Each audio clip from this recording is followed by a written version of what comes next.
वो यह है कि जयचंद की एक पुत्री हुआ करती थी संयोगिता।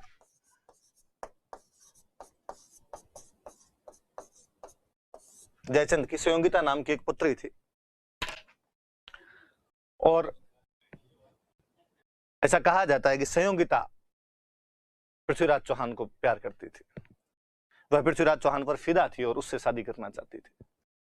जब ही उसके पिता जयचंद को यह बात पता चली तो कोई पिता इस बात को तो कैसे स्वीकार कर पाए कि उसकी पुत्री उसके दुश्मन से प्यार करती है। पर ऐसे में क्या किया जाए?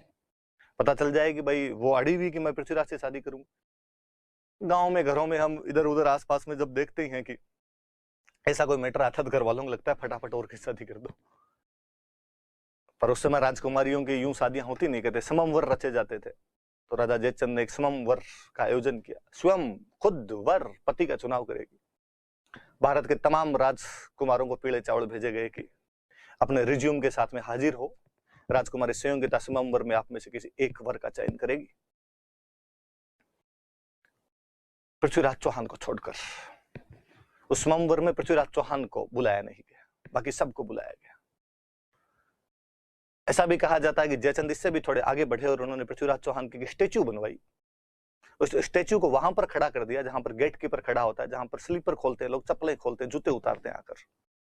इसके माध्यम से जयचंद ये संकेत देना चाहते थे, सिंबल देना चाहते थे, बताना चाहते थे कि पृथ्वीराज चौहान की औकात, उसकी हैसियत केवल मेरे गेट कीपर की है, राजकुमारी से शादी की बात तो बहुत दूर की है।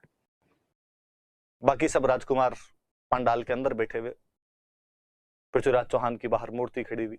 राजकुमारी संयोगिता के हाथ में वरमाला दी गई और उनको कहा गया कि ये तमाम राजकुमार जो है आप इनका परिचय प्राप्त कीजिए, इनमें से जो भी आपको पसंद आए उसके गले में वरमाला डाल दीजिए।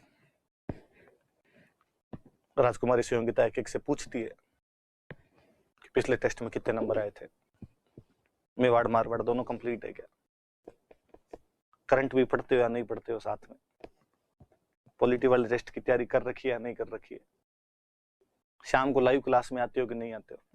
तो जो शाम को लाइव में नहीं आते थे उनको तो वैसे ही उसने रिजेक्ट कर दिया था। उसने कहा नहीं, इन लोगों को तो कोई मतलब ही नहीं है, पढ़ाई की तरफ ध्यान ही नहीं है इनका। फिर जो लाइव में भी आता था, जिसके टेस्ट में नंबर भी अच्छे आते थे, जो नोट्स भी खुद बनाता था, पीडीएफ का इंतजार नहीं करता था, हाँ जो पीडीएफ करते रहते थे उनको भी उसने रिजेक्ट कर दिया था। उसने कहा नहीं, इनमें से तो किसी आदमी को नहीं लूंगी। स्वावलंबन नाम की भी कोई चीज होती है और उसको कहते हैं पंडाल में कोई पसंद नहीं आया। उसने कहा सब निकमे, सब में कमी है, कोई लाइव में नहीं आता होगा, कोई पीडीएफ मांगता होगा। और कहते हैं कि संयोगिता बाहर निकली और उसने पृथ्वीराज चौहान की जो स्टेच्यू लगी हुई थी उसके गले में माला डाल दी।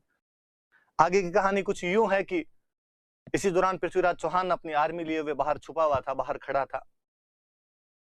संयोगिता पहले ही उसके पास मैसेज भेज चुकी होगी और पृथ्वीराज चौहान वहां से संयोगिता को लेकर अपने घोड़े पर फरार हो जाता है।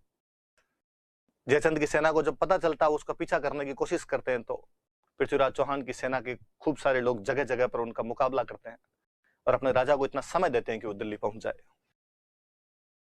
तो पृथ्वीराज चौहान जयचंद की पुत्री को बलपूर्वक वहां स्वयंवर से लेकर आ जाता है और शादी कर लेता है उससे। तो संयोगिता जो कि जयचंद की बेटी थी, उसे भी इनके बीच का एक कारण माना जाता है। हालांकि फिर अपने ओझा जी हुए या बाकी जो भी इतिहासकार हुए तो उन्होंने कहा यार ये प्रेम कहानियां हैं, क्योंकि ऐसी कहानियां लोगों को अच्छी लगती है, इसलिए किसी ने ये कहानी ऐसी कोई गढ़ी और धीरे धीरे बातों के माध्यम से आगे बढ़ती चली गई।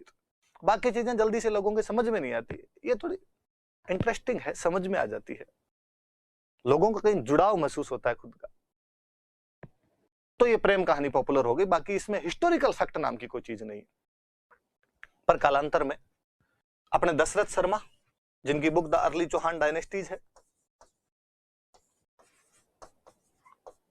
गोपीनाथ शर्मा, एक वो जिन्होंने बापा रावल की तुलना चार्ल्स मार्टेल के साथ में की थी, चिंतामणि विनायक वैद्य, इन सब ने इस प्रेम कहानी को स्वीकार किया है। ये जो संयोगिता वाली लव स्टोरी है इसको स्वीकार किया। कोई ये पूछ लेगा कि संयोगिता की प्रेम कहानी को एज ए हिस्टोरिकल फैक्ट कौन कंसिडर करता है? डॉक्टर दशरथ शर्मा करते हैं, गोपीनाथ शर्मा करते हैं, सीवी वैद्य करते हैं, कौन नहीं करता? तो इनके अलावा नहीं करते। बाकी वाले जो होते उनके नाम अपने को क्यों याद करना है? तो चौहानों और गहड वालों के बीच में डिस्प्यूट के क्या क्या कारण थे? तो गहडवाल चंदेलों